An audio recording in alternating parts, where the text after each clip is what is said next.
Welcome to the broadcast, my dear old fruits. As you might recall, some time ago I brought to you a variety of broadcasts after I was approached by Christina, who is the daughter of Princess Elizabeth of Yugoslavia and is a basketeer. And Christina gave me the nod at that time to reveal for the very first time how she accidentally rode Princess Michael of Kent's horse, her beloved horse, to its death on a very busy road. And until then that had been a tale that had never been confirmed. It was steeped in the folklore of royal myth until I was given the nod and given the full true story and the account first-hand from the daughter of Princess Elizabeth to share with you. Do you remember that, my dear? It was wonderful, wasn't it? Well, I was the first actually to reveal that it occurred at Ormley Lodge. This is where I'm going with this, my dear, because Ormley Lodge, of course, was the home of Lady Annabel Goldsmith, and we've discussed her illustrious life, a dazzling life, many times here, so I won't tread over all of that old ground again. But what I can tell you, after my recounting of those tales, it tickled her, as it tickled many of you, my dear, and she became a tried and true basketeer. This is what's quite extraordinary.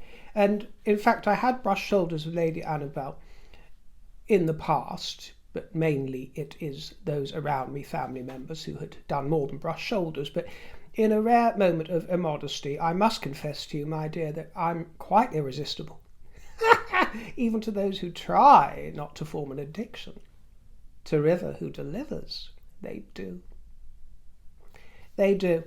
That's fruit crumble for you. So it is in that spirit, I hope you understand, that I share my sadness at the recent news of her death. And here is a photograph of Lady Annie last month at Zach's wedding at the age of 91. Still quite delicious. Still quite something, really.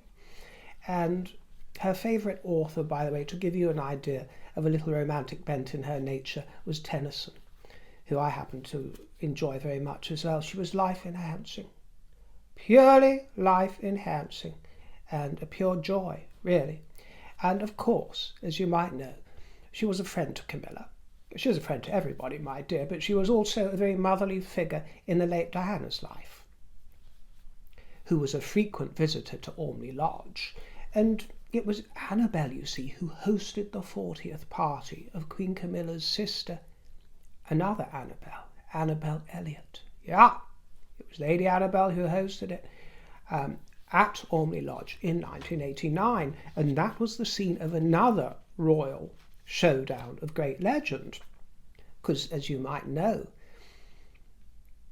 the party wasn't expecting Diana to come. She didn't accept the invitation to Annabel Elliot's 40th until, at the 11th hour, she changed her mind and gave notice that she would make an appearance. Well, when Diana was at the party and she chanced upon Charles and Camilla in conversation, Diana then asked to speak to Camilla alone, and it was there that she confronted Camilla and said, "I want my husband back." Well, as Mick Jagger, who was another frequent visitor to Ormley, once said, you can't always get what you want. And so we find ourselves here in 2025 with Camilla, a queen.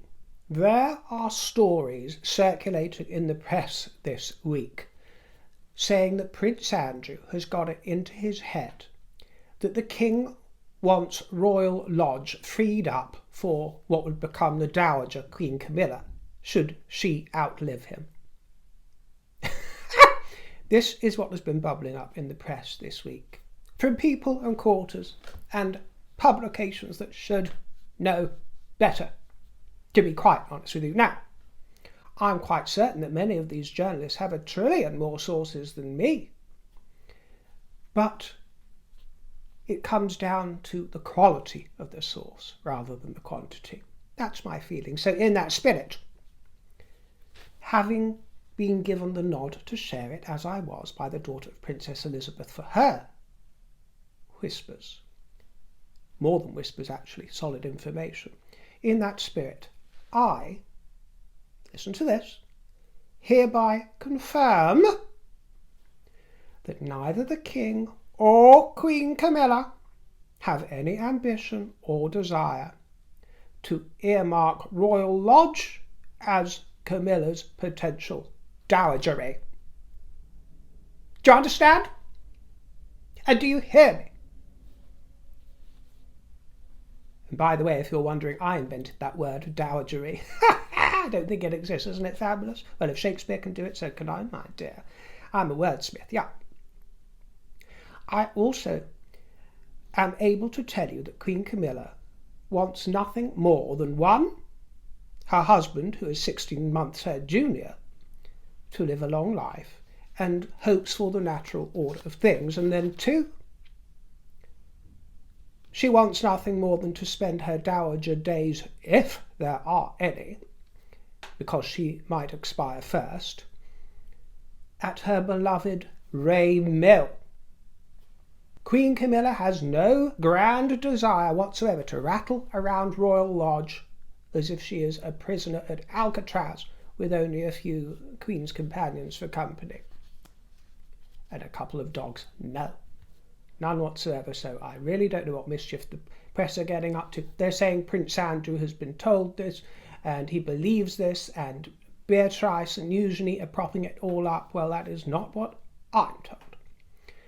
And Royal Lodge was beloved of the late Queen Elizabeth, the Queen Mum. Of course it was, but she had a very long history there from before her dowagership. You know, she was packed off there after living at Windsor, and after becoming Queen Consort. She became dowager and was packed off to Royal Lodge, and she loved it there. It was wonderful. I've never liked the look of it, to be quite honest with you. But we all have our fancies. But, you know, back in 1931 this was, when George V granted a Royal Lodge to her husband, who was then the Duke of York. Later, he became King George VI, didn't he? And it was used as a country retreat. So Elizabeth was his young Duchess of York. And incidentally, while I'm on the subject of Duchesses of York, I want to correct some misspeak from my previous broadcast, because I suggested that Sarah Ferguson actually, although the titles aren't being used by Andrew, remains the Duchess of York. Well, Naughty River, that is not quite accurate.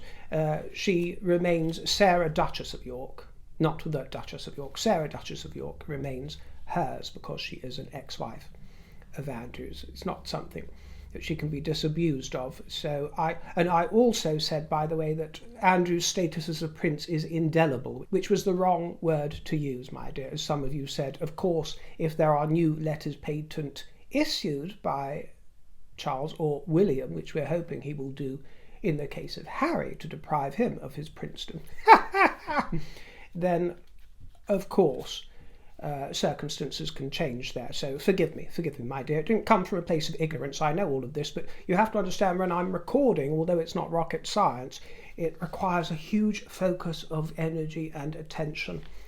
And it doesn't come easy to me to talk to an inanimate object. I'm much better these days at imagining all of my dear fruits around the globe, but it doesn't come easy to me, my dear. It's very easy to get distracted from the mind. And when I'm editing a video, you know, I look at it, and sometimes the words that come out of my mouth and the information, I have to double and triple check it, but sometimes things slip through the net, my dear. Lots of slip-ups, lots of weird words come out.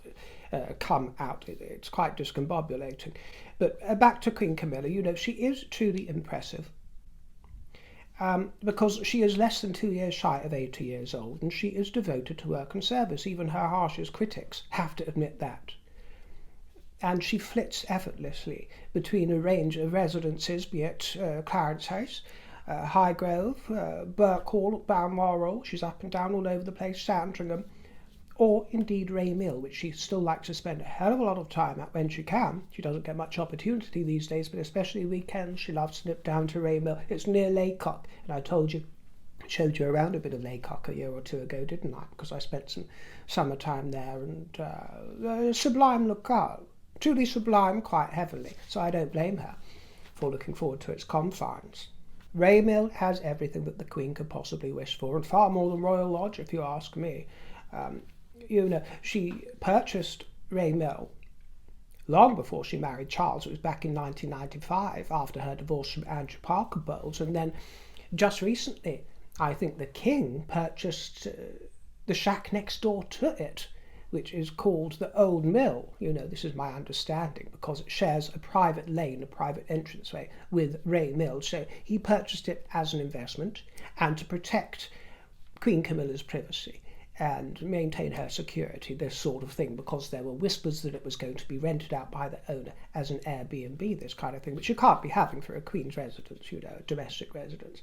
And Camilla's childhood home, of course, was in Plumpton in Sussex, East Sussex, I should say. It was known as the Lanes.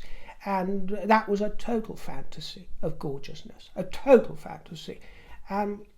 But Camilla loves modest, grandly modest, cosy surroundings.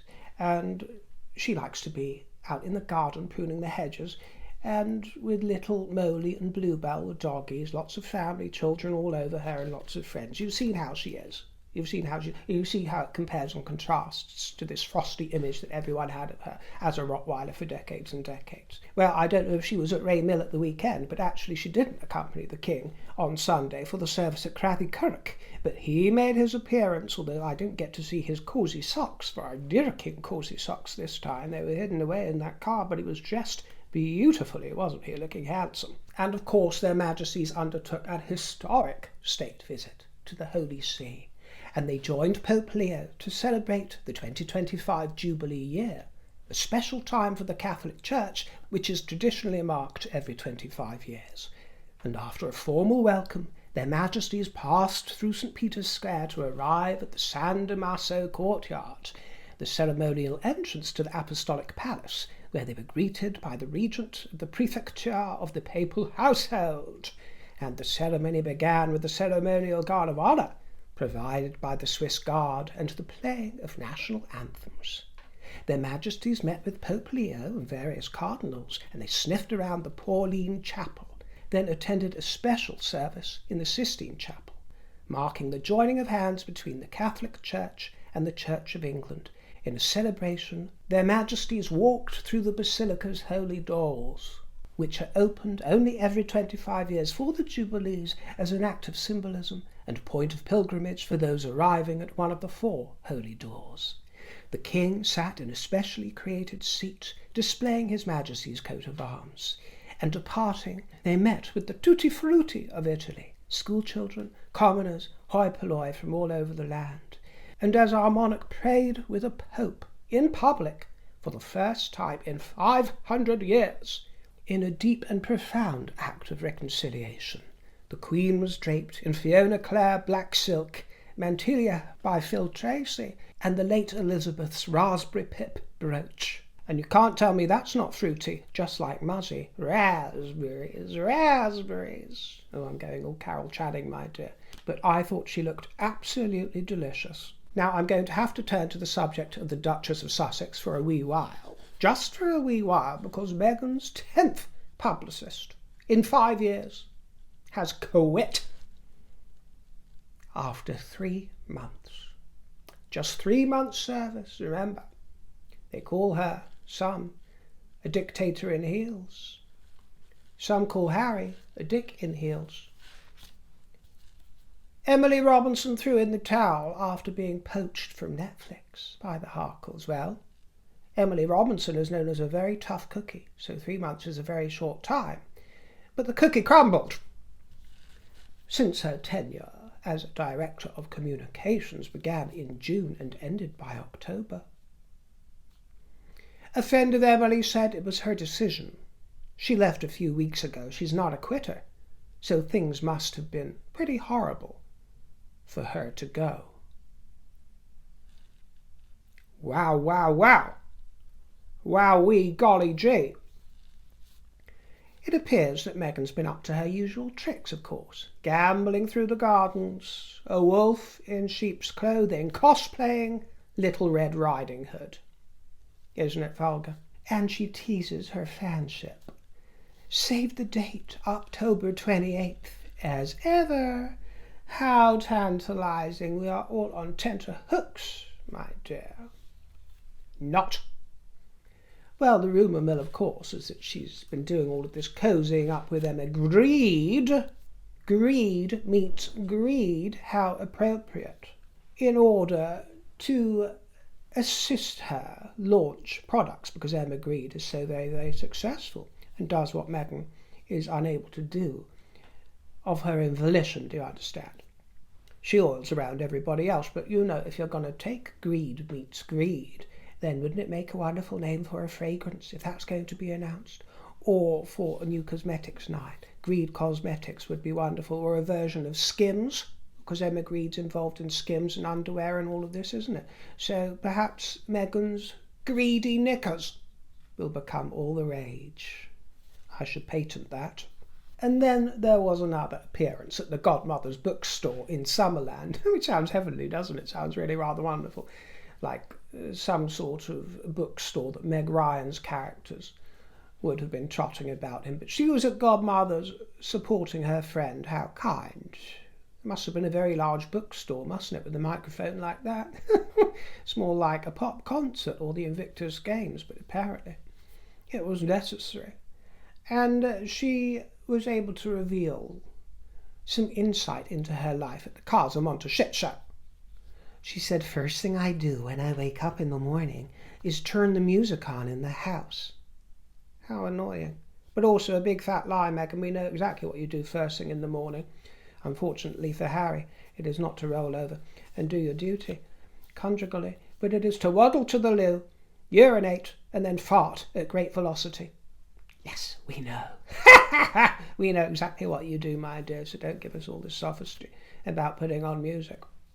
For some reason, she also feels the need to tell us that I always travel with a candle. Do you indeed? Excuse me, you lot, please, you've got filthy minds out there, honestly, you dirty buggers. The candle is a scented candle. It's for use for relaxation, not for other activities. Oh, you are a filthy lot, truly. Well, perhaps that's what she's going to be unveiling on October the 28th, isn't it? A candle collection. Will it smell like the Gwyneth candle? Or with her own notes? Ooh, the mind boggles, doesn't it? That is not a job that the nose of any great perfumer would rush to, is it?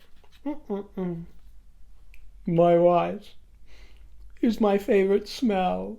My wife, I love my wife's odour. Well, let's pray that we're not going to get similarly odoriferous candle. Or the other thing that she could proffer is a candle shaped and moulded in the form of little Todger, to remind her of her husband while she's away. My little Todger candle, it always travels with me, and now you can purchase one for yourself for all those lonely nights away when you need some company. But, of course, for those ladies who require better company, I've got another candle. And it's just on the way. It's a sequel, and it's called Big Willie. Don't tell H. Just between us girls. Well, as for our darling Big Willie, the Prince of Wales marked 60 years of the London ambulance service with a visit to the headquarters in Waterloo, going behind the scenes to see their vital work at close range. And he viewed the world's first purpose-built all-electric ambulance, and he took part in a training demonstration with specialist paramedics. His tie was in a rich maroon, and it was admired by all in the vicinity. And I hear tell that his life-saving techniques are unsurpassed, particularly the kiss of life. It was serious business for the king, and it was very moving, because he attended the Heaton Park Hebrew Congregation Synagogue. You may recall 3 weeks ago there was a heinous attack on the Jewish community and on the synagogue. So in a show of support for the Jewish community of Manchester, the king met emergency service workers, interfaith leaders and brave survivors who have been affected by the attack. At the police headquarters, the king met representatives from the Greater Manchester Force, the ambulance service and fire and rescue service to acknowledge their efforts in supporting the community. And there was a very boisterous, enthusiastic crowd, which was marvellous to see, but actually, in my opinion, it was too much of a melee.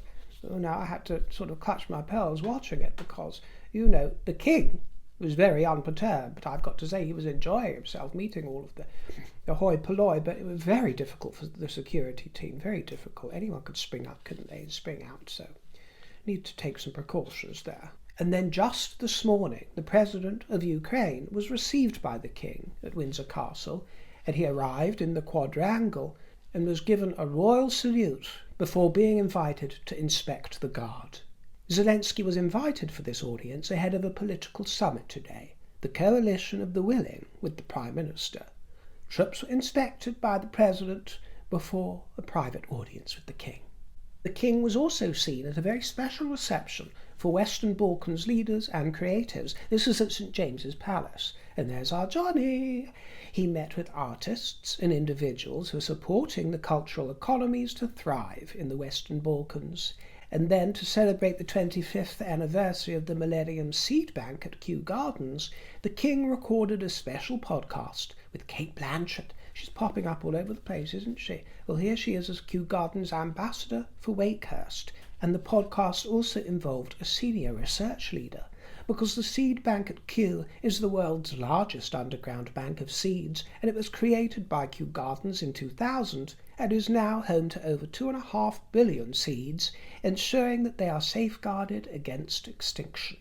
And here's our dear Kitty, Duchess of Gloucester, visiting Bermuda to support and participate in the Royal Bermuda Regiment's 60th anniversary celebrations in her role as Colonel-in-Chief.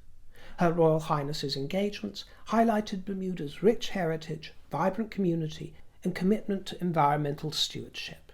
The Duchess of Gloucester was greeted by the Governor, and then she visited the Bermuda Institute of Ocean Sciences, the Dame Marjorie Bean Hope Academy, and the Masterworks Museum of Bermuda Art, of which Her Royal Highness is patron. And as Colonel-in-Chief of the Royal Bermuda Regiment, the Duchess took the salute to mark the 60th anniversary of the regiment. So do you see how reassuringly the circle turns? So much vulgarity out there, so much schnot and trala, lots of drama, but we have the likes of Kitty Gloucester, our dear Duchess, to do what royalty do, to get out and about in an elegant style and sprinkle a little royal magic on proceedings on the world. Yes, it still exists, and they do it so wonderfully, so beautifully. And so do you, my dear fruit basketeers. You sprinkle your tutti frutti like confetti all over the auditoria of my broadcast, and I couldn't thank you more for doing so graciously. Thank you so much for joining me. I appreciate your company very much. If you care to treat me to a little autumn dram or a slice of cake and a cup of tea, then please do visit my tip jar, which you can find in the description box, and I thank you most sincerely. Or simply leave me a tutti frutti in the form of a juicy comment or a fruity thought or your tidings. I look forward to seeing you soon. Ta-ra, my dears, and toodle pip.